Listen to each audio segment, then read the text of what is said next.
Alright, we are on our way to get some new rims and tires put on my parents' truck. This thing is going to look sweet by the end of this video.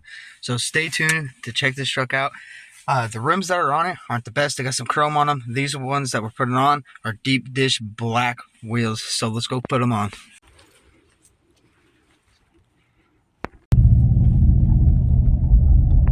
So these are the wheels that are on the truck now.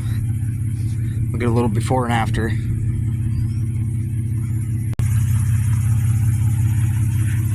They don't stick out too much, and the fenders are huge.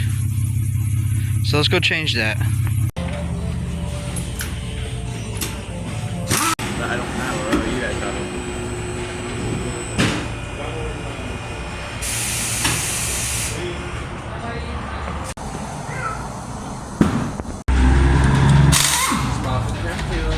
For real, dude.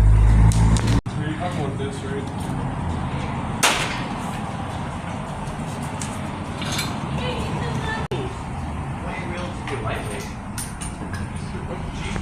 Boom, just like that, new rims installed on the F-150.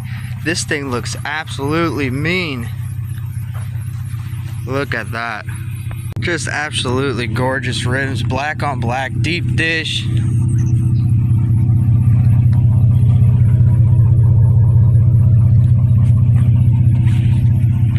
Let's go show this to my mom.